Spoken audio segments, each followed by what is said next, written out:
Over here in the center right location on this 3-player map, we have a legendary Protoss player from StarCraft 1, even more legendary in StarCraft 2. TricKsteR. Wow. Oh, you know what? What? He switched to TSL after they filmed that. They cropped out Oh, TSL. that makes sense. I was wondering why they did that. Over here in the upper left, we have one of the best Zergs in the world. He is... I am LosirA.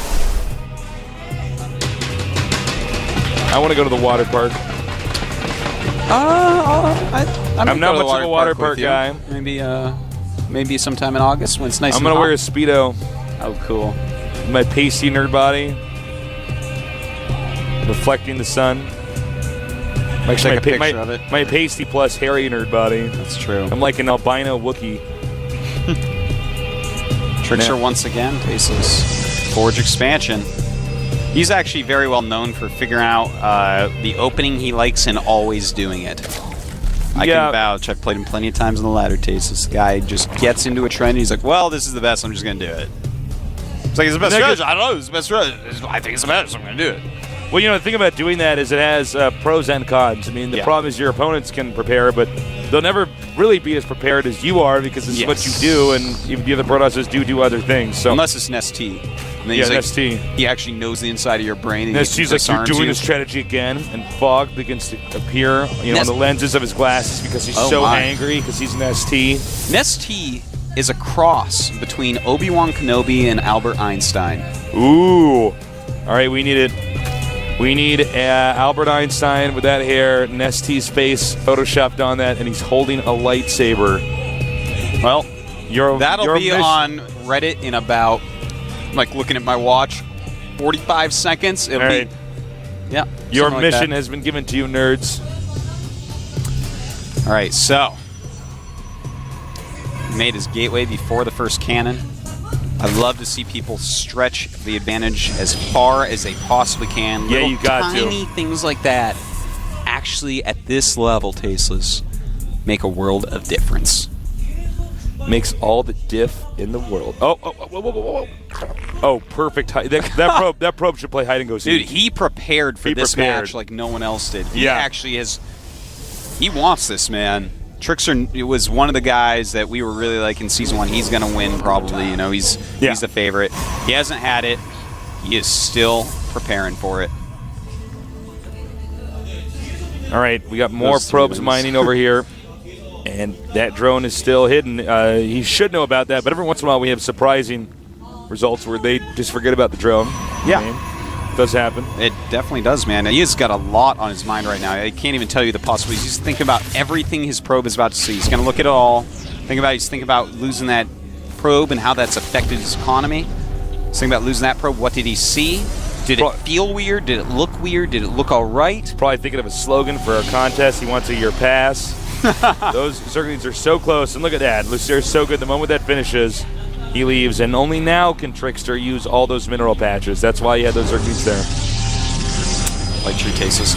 Both these players, two of the quickest in StarCraft 2. In StarCraft 2 APM, we have TricKsteR right now. He's about 250-ish on average.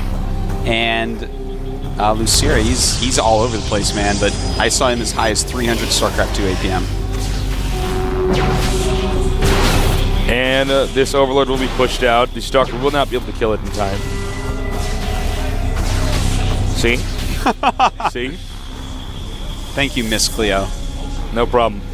Now, the Stargate's on the way, and I think he did make a mistake. He's like, oh, there is a drone in my main. All right, you're not supposed to see the Stargate, so this is a... TricKsteR now up to a little bit of a bad start. Yeah, he's going to be unhappy with that. Because normally, if they're going to scout that, it's going to be an Overlord and you kill it, so it's like... It's this gentleman's agreement. You scout my starport, I kill your Overlord. But it's just a drone that he doesn't really care about. Well, it's all quite gentlemanly except for the Overlord. All right, so he did see the Void Ray animation in the Stargate, so he knows what's coming. And, you know, Zerg can know about this, and Protoss still do well, but ideally you just never want to have your opponent know. And, all right, it looks like it's going to be Void Ray into a 6 to perhaps 7 Warp Gate Rush. He has 6 right now. I wonder, though, because, let me take a look. Oh, he's only at 36 probes at the moment.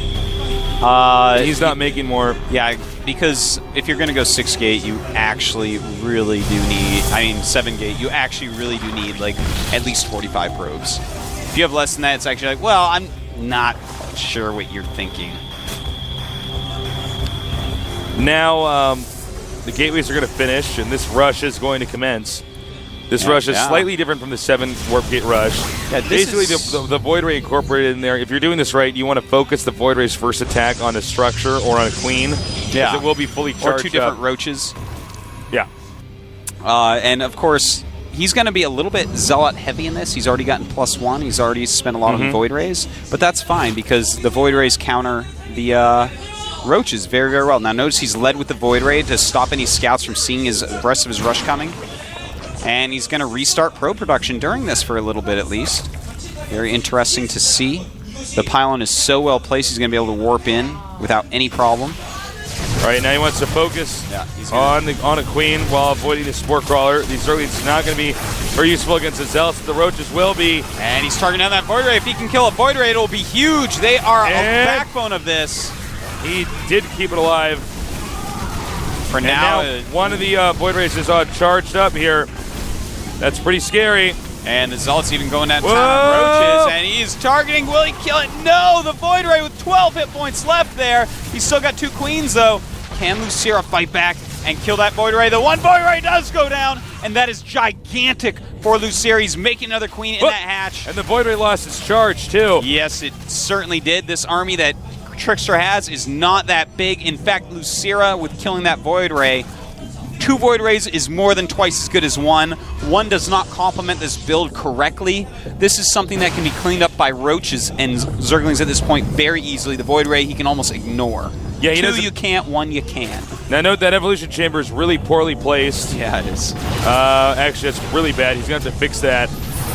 Nice force fields, though. Indeed it is. And Zerglings coming around for the flank as the force fields run out. The roaches can come through.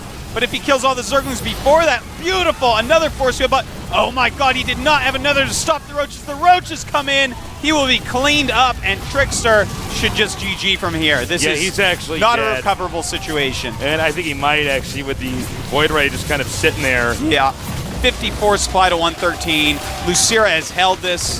LosirA has 3 bases, insane creep spread, crazier macro. He's up 53 drones, up 54 probes.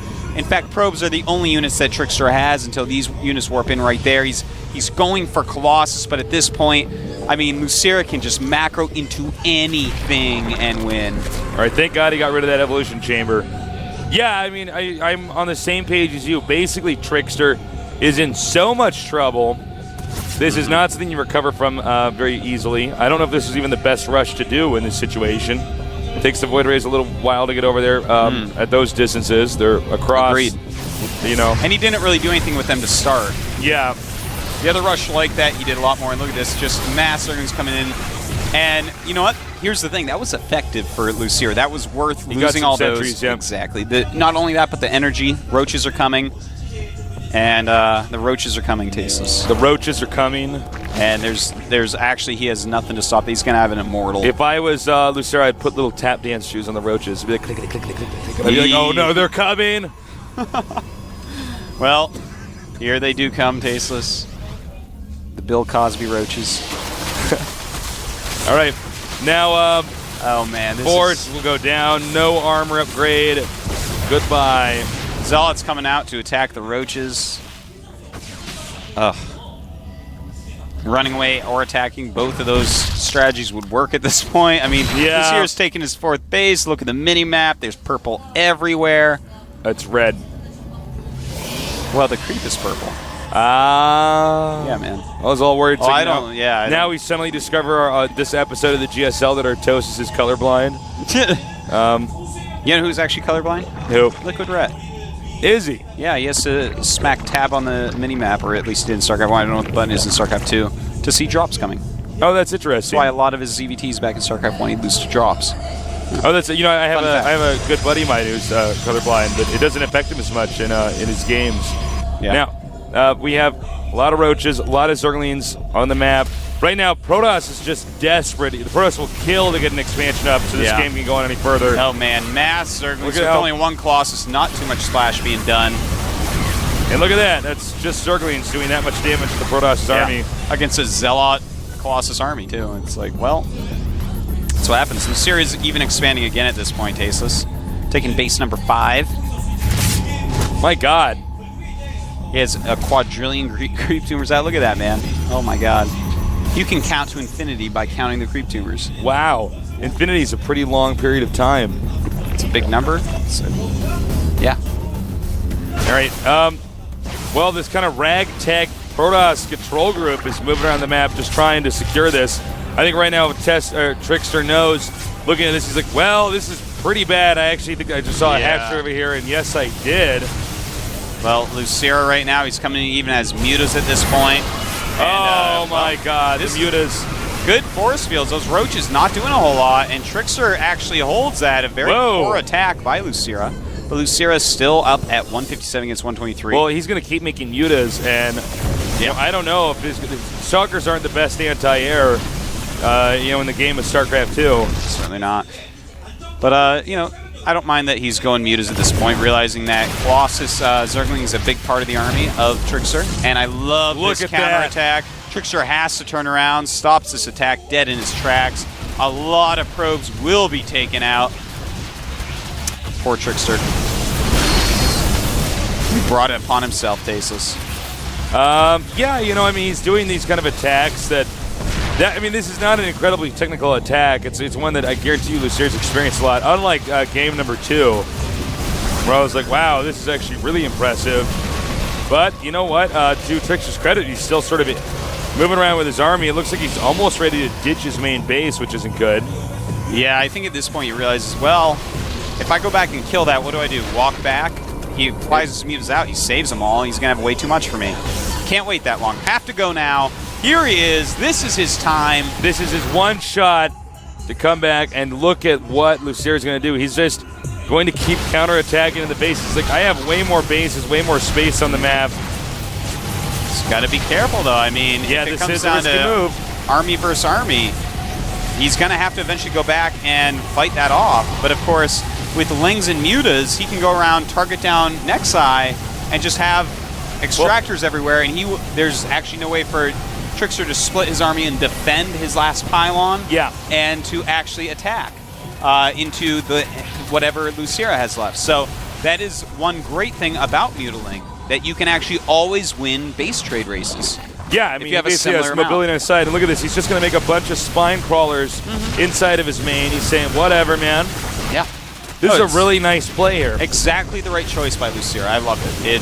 This is actually, it's so funny if you are a Protoss player that gets to go on the Korean server, play on the high level, you are actually going to see Zergs go for this. They're like, well, if I can hit Muta while he's going Colossus, then I can do a base trade like this. So, TricKsteR being revealed. He's actually going to lose all of his structures. There's just no way.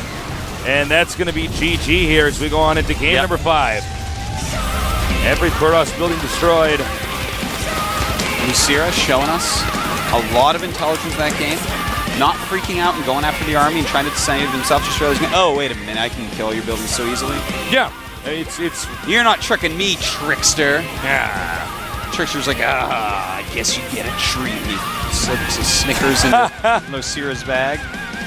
He slips one of those apples with razors, and people are always afraid they're going to have it. It's actually just an urban legend. But I know. They really pumped that into us in school, Faceless. Oh, well, the my news neighbor is just so good at actually making us worried about stuff that there's just, you don't need to be worried about. Little old lady across the street gives me an apple. I have to throw it away because school told me so. No, I know her. I rake her leaves for $3, you know? Why would that little granny put razors in the apples? She didn't. Stop freaking out. Yeah. Well, learn to enjoy life. We are going to go on to game number 5. That's awesome, man. This is actually a great series. 2 of the games that have been played so far I'm in love with, and I'm happy with how LosirA played the other 2. Well, they're both... These are actually 2 guys that are fun to watch play. Yes. I do think TricKsteR might want to... And maybe now is too late because it's actually the rubber match at this point in time, but I think throughout this series he probably should have had a little bit more standard play. It's very specific what he's doing. Yeah, he's trying to. Well, he has it planned out to a T. Yeah, he wants to drive in this game. He does not want to be the guy, that's defending. Even when his opening build on Crossfire failed, the Cannon Zealot Rush, even when that failed, he automatically knew exactly what to go into. He went into it and won a macro game. So yeah, I mean, the guy has done immense planning. Well, our next map is pretty big. We're going to have a 5-minute break, though. Oh, no, we're not, actually. Excuse me. We're not going to go to commercial this time, as usual. Looks like we might have a longer day today, so we're just going to push through here. The map is Terminus 3. Big map. Yeah. Open map. Biggest map. Biggest map. Well said. This is definitely a map that you're going to have to be careful on. If TricKsteR wants to do another one of these weird Void Ray all-ins, it's pretty far, It's not what I want to see, Tasteless. Well, we'll see. He might do another kind of weird, wonky all-in strat. Mm-hmm. We'll find out, though. TricKsteR, the all-in king right now against LosirA. Wax off, wax on, Zerg. That's actually a good way to put it. It's a good way to put him. He's a wax on, wax off. Karate Kid, Mr. Miyagi taught him. So didn't he complain like the Karate Kid guy did? He's like, well, I don't understand, Mr. Miyagi. He just did it. Mm-hmm. And defended the Void Ray all-in with it. He looks wise. He does.